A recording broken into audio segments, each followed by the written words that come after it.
Un type super faible entre dans le monde des portes magiques, partant de rien pour se construire lui-même. Avec le temps, il devient l'un des chasseurs les plus redoutés, abattant des monstres avec toutes sortes de compétences. Mais voici le hic. Il garde ses véritables pouvoirs bien cachés. Quelle est l'histoire de ce gars? Restez jusqu'à la fin pour le découvrir. Le premier épisode commence par une introduction de notre protagoniste et des événements de la première saison. Il y a plus d'une décennie, des portails mystérieux sont apparus dans le monde entier, abritant des monstres magiques. Les humains qui ont éveillé la capacité de combattre ces monstres ont été appelés des chasseurs. Leur lutte contre les créatures a été implacable. L'un des premiers chasseurs était Sung Jin Woo, un chasseur de rang inférieur qui peinait à subvenir aux besoins de sa mère malade et de sa sœur étudiante. Malgré sa faiblesse, la vie de Sung a changé lorsqu'il a découvert un double donjon. Dans cet endroit périlleux, il a acquis la capacité de monter en niveau, comme s'il était coincé dans un jeu vidéo. Avec chaque combat, il est devenu plus fort, découvrant finalement une recette pour une médecine universelle et obtenant le titre de monarque des ombres. L'histoire reprend avec Sung endormi dans sa chambre. Sa sœur Gina l'appelle pour le réveiller, lui rappelant la réunion parents-professeurs. Sung se prépare rapidement et accompagne sa sœur à l'école, où sa présence attire l'attention de tout le monde, surtout des filles. Sung rencontre le directeur de l'école, qui loue les performances académiques exceptionnelles de Gina. Cependant, le directeur soulève une autre question, demandant à Sung s'il autorisera sa sœur à passer l'examen des chasseurs. D'un ton ferme, Sung refuse catégoriquement. Plus tard, Sung attend une jeune fille, qui s'avère être l'amie de Gina. Elle avoue qu'elle n'a aucune intention de retourner à l'école ou d'abandonner la chasse. Sung lui conseille de reconsidérer sa décision, car elle est une chasseuse de rang E et ne peut pas vivre de cette manière. Frustrée, elle insiste sur le fait qu'elle ne cessera pas de chasser. Sung lui demande alors de l'accompagner, laissant entendre qu'il a un autre plan en tête. Pendant ce temps, le directeur de l'association des chasseurs accueille Hwang, un chasseur redoutable. Hwang révèle son mépris pour le pays et son intention de rester uniquement le temps de régler un compte avec Sung Jin Woo, qu'il qualifie de chasseur de rang E et d'un autre chasseur de rang D. La scène se déplace vers une porte magique, où Sung rencontre le directeur Han et Yoon Sung. Ils discutent de la région, classée comme une zone à haute densité d'apparition de portes. Ce matin-là, une porte de rang 100 s'était ouverte. Le chasseur Kim Chul, de rang A, est présenté comme le leader de l'équipe de raid du jour. L'équipe se compose d'un chasseur de rang A, de 5 chasseurs de rang B et de 2 chasseurs de rang C. Après avoir travaillé ensemble pendant la journée, les chasseurs ont été promus d'un rang. Le directeur conseille à Sung d'observer et de ne pas participer, car l'objectif est de mettre en avant les nouvelles compétences des chasseurs. Le groupe entre dans la porte, mais Sung ressent un malaise inexplicable. Soudain, la porte se transforme en une porte rouge, attirant Sung et les chasseurs à l'intérieur. Ils se retrouvent dans un royaume glacé et isolé. Déconcerté, l'un d'eux explique qu'une porte rouge est un phénomène rare qui piège ceux qui y entrent dans un donjon isolé. La seule issue est de vaincre le boss du donjon ou de briser le sceau. Toute aide extérieure est impossible et les monstres magiques à l'intérieur sont bien plus puissants que d'ordinaire. À ce moment, l'un des chasseurs est tué et Sung échappe de justesse à la mort lorsqu'une flèche est déviée à la dernière seconde. Les assaillants se révèlent être des gobelins de glace, des chasseurs d'élite du royaume gelé qui ciblent leur proie avec une précision redoutable. Le chef du groupe s'avance alors, s'adressant aux chasseurs.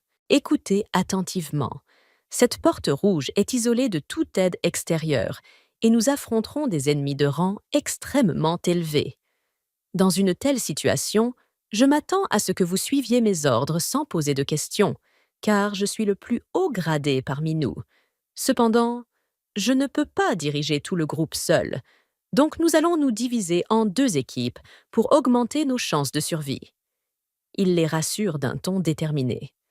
Je vous promets, quoi qu'il en coûte, que je ferai tout ce qui est en mon pouvoir pour assurer notre survie. » Plusieurs chasseurs se portent immédiatement volontaires pour rejoindre son équipe, mais le chef fixe une condition. « Je n'accepterai que ceux classés rang C ou supérieur. » De plus, gardez à l'esprit qu'un jour, ici, équivaut à seulement 1 heure dans le monde extérieur. Que nous vainquions le boss du donjon ou que nous attendions que le sceau se brise, ne perdez pas espoir et ne baissez jamais les bras. Restez forts et nous reviendrons tous vivants, si Dieu le veut. À ce moment, une combattante s'avance, demandant à rejoindre la deuxième équipe. Le chef lui permet, disant qu'elle est libre de faire ce qu'elle veut. Après tout, elle n'est qu'un simple membre de l'équipe. En observant Sung Jin-woo, la jeune femme pense en elle-même « Sung doit être incroyablement puissant. Il doit être au moins un chasseur de rang A. Je dois rejoindre son équipe. » Le groupe se met en route, et alors qu'ils avancent dans le paysage glacé, le chef s'arrête brusquement et avertit « Ce sont des traces d'un ours des glaces. Soyez extrêmement prudents. » La tension monte alors que les chasseurs se préparent au défi à venir, sachant que leur survie dépendra de leur unité, de leur stratégie et de leur volonté. Ces 2 chasseurs de rang E risquent fort de trouver la mort, pensa le commandant. Il est évident qu'ils ne se sont pas suffisamment entraînés non plus. Il réfléchit ensuite au fait qu'ils avaient un chasseur de rang C et Pak Hye-jin, un rang B, mais ne comprenait pas pourquoi il avait supposé que le chasseur de rang E était leur chef. Il imagina alors une méthode en 2 étapes pour le découvrir, impliquant ceux-ci et l'empereur. Soudain, un ours géant apparut. Le commandant les avertit à plusieurs reprises, les exhortant à se concentrer sur leur survie. L'ours chargea sur le commandant, tentant de le tuer, mais celui-ci le frappa d'un seul coup, le tranchant en 2. L'ours s'effondra au sol, mais derrière lui, 2 ours furieux émergèrent. Ils l'attaquèrent également. Les ours semblèrent soigner entre eux, et bientôt, le groupe se retrouva en fuite vers le train. Ils l'attaquèrent encore. À ce moment, Sung et ses compagnons apparurent, alertés par un bruit lointain. Ils réalisèrent que toute la forêt était un repère d'ours des glaces et décidèrent de battre en retraite avant d'en croiser davantage. Cependant, Sung refusa de partir, argumentant que tant qu'il restait prudent, rester dans la forêt était préférable à affronter un ennemi intelligent, comme les elfes des glaces. La combattante réfléchit à ces paroles et les trouva justes. Si les ours des glaces habitaient cette forêt, cela signifiait qu'il n'y avait pas de monstre plus fort dans les environs. Elle n'avait pas envisagé ces détails auparavant. Soudain, ils ressentirent un froid intense, ce qui poussa Sung à ouvrir sa boîte à outils. Il trouva des manteaux pour chacun d'eux et les distribua. Ses compagnons furent choqués de découvrir qu'il utilisait de la magie d'invocation, car même les chasseurs de haut rang peinaient à stocker plus de 2 ou 3 objets de bas niveau. Ils commencèrent à se demander qui était réellement Sung. À ce moment-là, un autre ours massif apparut. Sung s'avança pour protéger ses amis. Avec la magie émanant des 2 camps, les ours gigantesques se réunirent pour une attaque massive en forme de prison. Sung en réchappa. La scène se déplaça vers le monde humain, où Bak frappait à la porte rouge, essayant de l'ouvrir, mais celle-ci restait fermée. Il remarqua qu'avec un peu de chance, seul un chasseur de rang A et quelques chasseurs de rang B pourraient en sortir. Il n'avait d'autre choix que de compter sur le chasseur Kim. Yeon désigna un autre individu, Sung Jin-woo, un chasseur de rang E qui aurait peut-être subi un second éveil. Bak lui demanda s'il en était sûr, mais Yoon admit qu'il n'en était pas certain. Ce n'était qu'une rumeur qu'il avait entendue. À ce moment-là, Hwang apparut et demanda ce qu'il faisait là. En voyant Hwang, Bak devint furieux et exigea de savoir pourquoi Hwang était là, supposant qu'il se trouvait aux États-Unis. Hwang ignora la question de Bash et demanda plutôt pourquoi ils avaient permis à un déchet de rang E d'entrer dans l'une de leurs portes, surtout s'il n'était pas affilié à leur guilde. Bash ne comprit pas immédiatement que Hwang faisait référence à Sung. Hwang continua, expliquant qu'il avait fait l'effort de venir ici parce que Sung était piégé à l'intérieur d'une porte rouge. Il voulait au moins jeter un coup d'œil. Debout devant la porte, Wang déclara qu'il ne pouvait pas atteindre Sung à l'intérieur de la porte, mais qu'il doutait fortement que Sung en sorte vivant. La scène se déplaça ensuite vers Sung, qui venait tout juste d'abattre l'ours. « Comme on pouvait s'y attendre d'une porte rouge, » dit Sung. « J'ai gagné plus de points d'expérience que d'habitude. » Le soir, on voit un groupe assis ensemble. L'un d'eux remarque « Plus tard, beaucoup de monstres apparaîtront. » Et on voit Sung utiliser ses pouvoirs. Un grand groupe de personnes lui demande d'affronter les monstres et de les éliminer.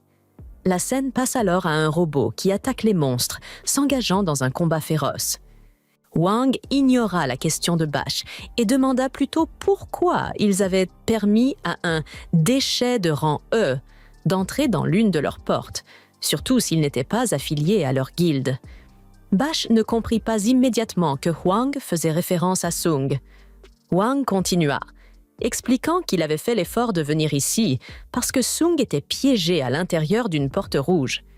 Il voulait au moins jeter un coup d'œil. Debout devant la porte, Wang déclara qu'il ne pouvait pas atteindre Sung à l'intérieur de la porte, mais qu'il doutait fortement que Sung en sorte vivant. La scène se déplaça ensuite vers Sung, qui venait tout juste d'abattre l'ours.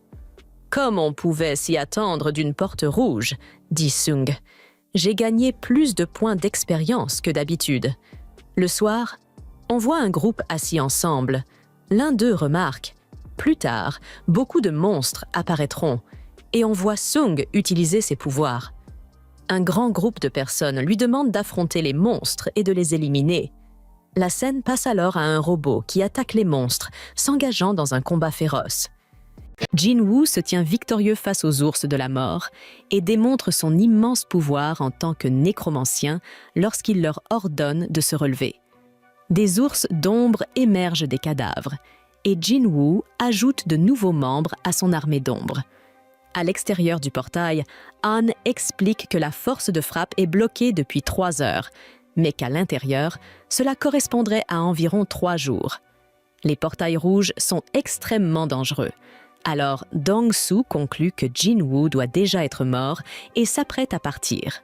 Cependant, Dong-Su se ravise et exige de savoir pourquoi Jinwoo traîne avec la guilde du Tigre Blanc. Han explique simplement que Jinwoo est une de ses connaissances et qu'il voulait observer une mission de rang C. Han est soulagé lorsque cette explication semble suffisante, mais Dong-Su choque tout le monde en commençant à étrangler Han. Dong-Su n'est pas dupe et il sait qu'Han a le don de repérer les nouveaux talents. C'est alors que Baek devient très sérieux, se transforme et ordonne à Dong-Su de s'arrêter. Cela ne fait qu'enrager davantage Dong-Su, qui rétorque que Baek n'est qu'un gros poisson dans une petite mare. Les deux hommes libèrent une partie de leur puissance, terrifiant Han, qui craint qu'un combat de rang S n'éclate si personne ne les arrête. Toute la zone pourrait être complètement détruite, mais les deux hommes, furieux, s'attaquent l'un à l'autre malgré tout. De retour à l'intérieur du portail, Kim Chu est soulagé d'avoir échappé aux elfes. Son soulagement se transforme en choc lorsqu'il tombe sur les cadavres des puissants ours de la mort. C'est une vision terrifiante, et il se demande si les Eurans qu'il a laissés derrière sont responsables. Tremblant de peur, il réalise que Jinwoo et les autres n'étaient pas assez forts pour accomplir cela. Kim Chu craint que les couches de glace ne soient à l'origine de cela, alors il court à travers la forêt. De retour à l'extérieur, Dong-Su est impressionné en voyant que Wu est apparemment suffisamment puissant pour arrêter un combat de rang S. Le modeste Wu dit que la seule raison pour laquelle S et Bra sont encore intacts, c'est parce que les deux chasseurs ont retenu leur puissance à la dernière seconde. Wu explique à Dong-Su qu'il a réévalué Jinwoo il y a 2 mois et il est certain que ce gamin est vraiment juste un U-rank. De plus, l'équipe de surveillance a enquêté sur la mort du frère de Jinwoo et il détermine qu'il a été éliminé par une bête magique. Dong-Su sait que c'est juste une histoire pour le public et il déduit que si le tueur n'est pas Jinwoo, cela doit être l'autre gars, le gamin riche nommé Yu. Wu veut savoir pourquoi il poursuit Jinwoo, si tel est le chaos, mais la réponse de Dong-Su est simple. Jinwoo est un complice.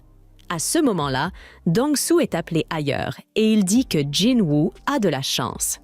Ah-on pense à la manière dont personne ne comprend le pouvoir de Jin-woo comme lui et il est certain que Jin-woo survivra au portail rouge.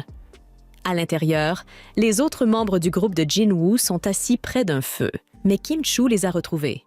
Il est furieux de constater que des faibles comme eux ont non seulement survécu, mais qu'ils prospèrent avec des vêtements adaptés au froid, des couvertures et de la nourriture.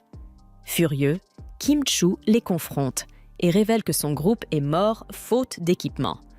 Perdant complètement la raison, il exige de savoir qui cachait tout ce matériel, accusant les survivants d'être responsables de la mort de ses coéquipiers. Il arrive à la conclusion que Park devait tout savoir depuis le début, ce qui expliquerait pourquoi elle voulait rejoindre le groupe des plus faibles. Kim-chu ordonne à la personne responsable de se dénoncer, comptant à rebours à partir de 3, menaçant d'éliminer tout le monde s'il n'obtient pas de réponse.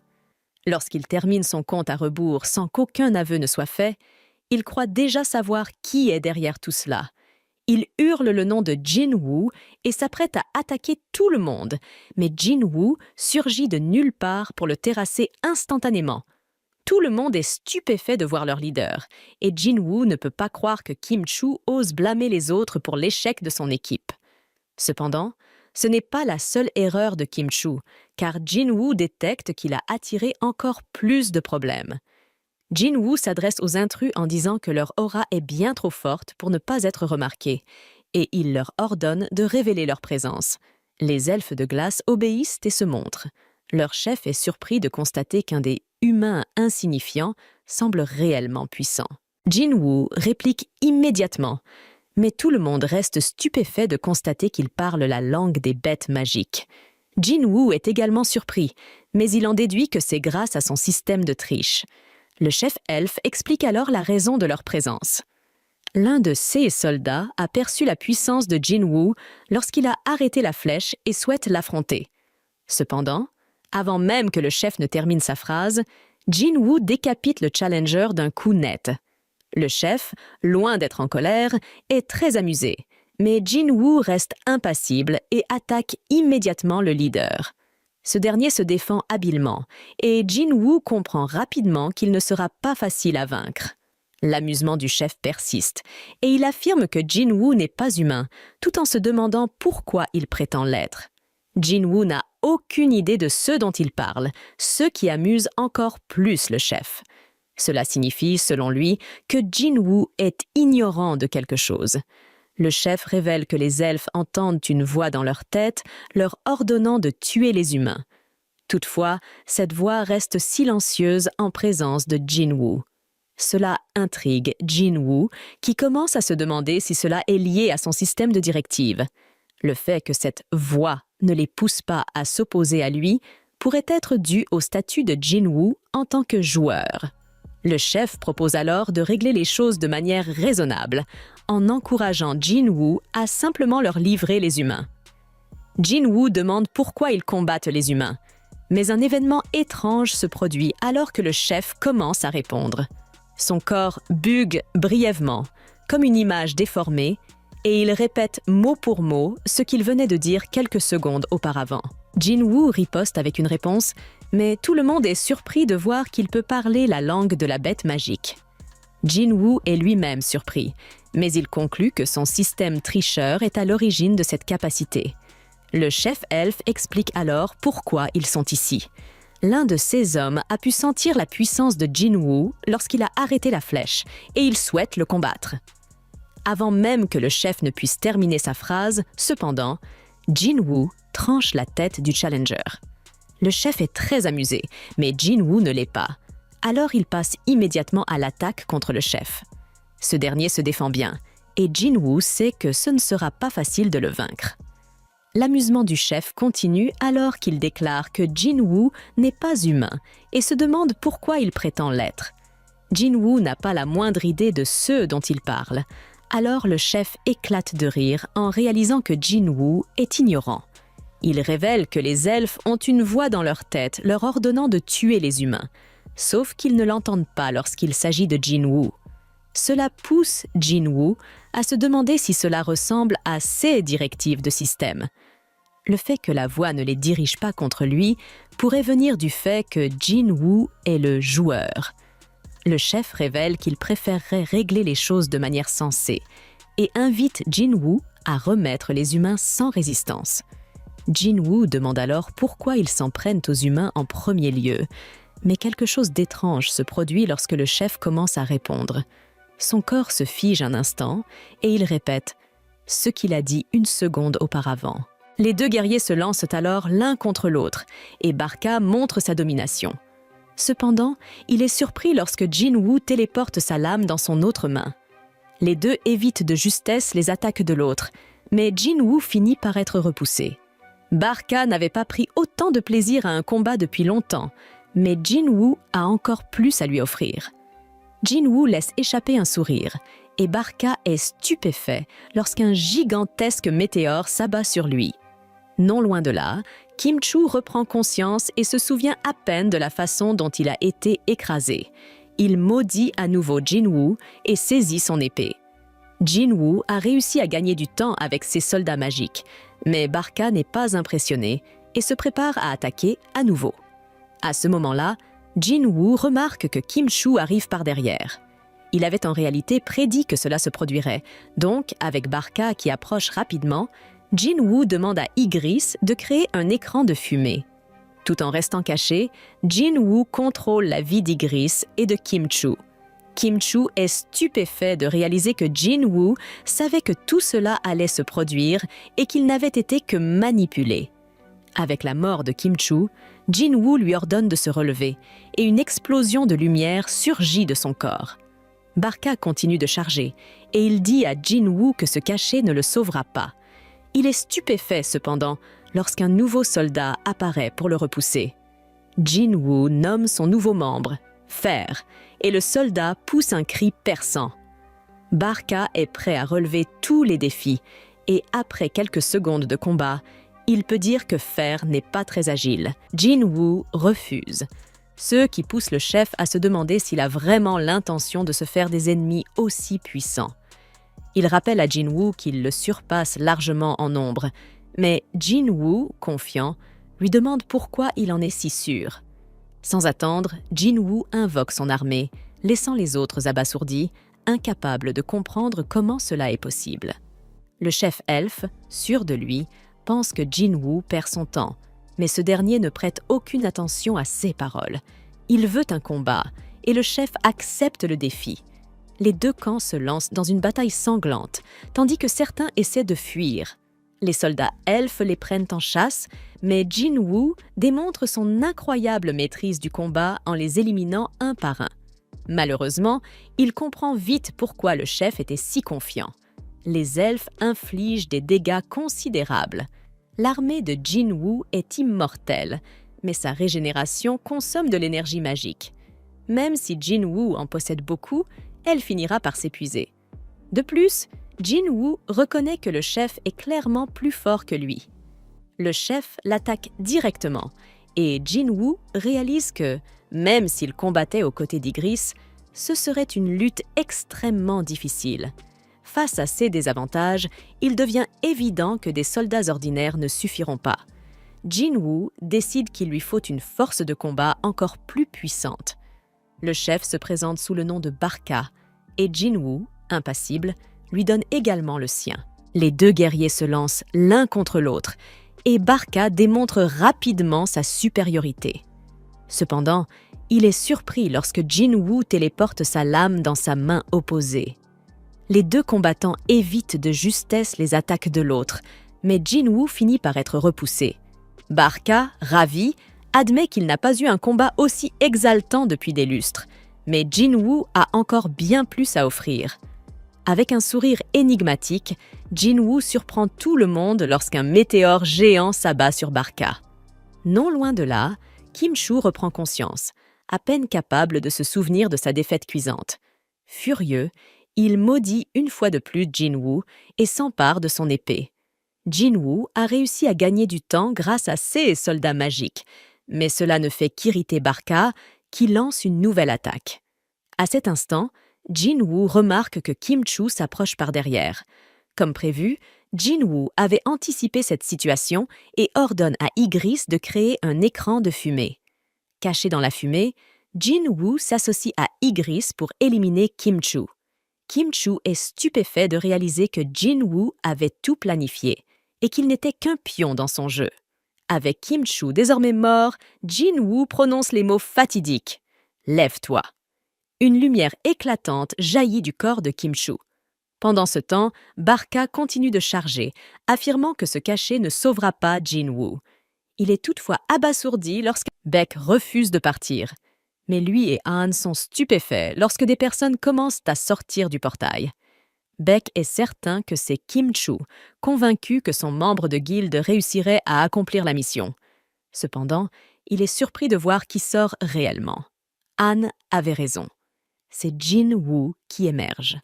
Le portail se referme, laissant Baek se demander où se trouve Kim-Chu. Il est horrifié d'apprendre que seul le chasseur de Baran a survécu et il s'interroge sur ce qui s'est réellement passé à l'intérieur. Baek aimerait interroger Jin-woo, mais ce dernier, épuisé, lui demande de poser ses questions à un membre de sa guilde. Baek n'en revient pas de ce qu'il vient d'entendre, car il ne s'agissait pas d'une demande, mais d'un ordre. À la limite, c'était une menace. De plus en plus sérieux, Baek rappelle à Jin-woo que 6 membres de sa guilde ont disparu. C'est sa responsabilité de découvrir ce qui s'est passé. Jin-woo, loin d'être intimidé, lui fait remarquer qu'il a été celui qui a sauvé les 2 membres survivants. Cela signifie que c'est aussi la responsabilité de Baek de lui montrer de la gratitude. La tension monte, mais Baek finit par se calmer, réalisant que Jin-woo a raison. Il s'excuse et Jin-woo raccompagne Song-yi chez elle. Baek demande à Park qui est exactement ce gars-là et pourquoi il semblait si en colère. Park révèle que c'est seulement après avoir vaincu le boss que son humeur a changé. Han insiste pour dire que cela doit être dû à l'épuisement, car Jin-woo est habituellement quelqu'un de gentil. Baek s'intéresse évidemment à Jin-woo et donne des instructions à Han pour s'assurer qu'il soit amené à leur guilde, quoi qu'il en coûte. Plus tard, Jin-woo raccompagne Song-yi chez elle. Elle le remercie pour tout et lui dit qu'elle a hâte de le revoir. En partant, Jin-woo réalise qu'il ne s'est même pas écoulé une journée entière depuis qu'ils étaient piégés dans le portail. Il est déçu car, après tous ses efforts, il n'a gagné qu'une seule dague et conclut que Barka devait être d'un niveau beaucoup trop élevé. Un flashback révèle que Jin-woo a essayé de transformer le chef elfe en soldat immortel. On lui a donné 3 tentatives, mais il n'a pas réussi à l'extraire. Au moins, il a obtenu Iron de cette situation, mais c'était déjà la 3e fois qu'il devait ôter des vies humaines. Le lendemain, vous rencontrez Jin-woo, mais ce dernier n'en croit pas ses yeux en voyant ce que vous portez. Il se dirige vers une mission, mais Jin-woo leur dit qu'il faut d'abord aller chercher quelqu'un. Il s'agit de Song-yi, et vous êtes choqués de voir à quel point ils semblent familiers l'un avec l'autre. Jin-woo lui demande si elle a réussi à dormir, mais cette question vous donne une mauvaise impression. Inquiet pour Jin-woo, vous lui rappelez que Song-yi est mineur. Bien sûr, Jin-woo ne fait rien de répréhensible, alors il reste décontracté, mais cela ne fait qu'amplifier votre malentendu.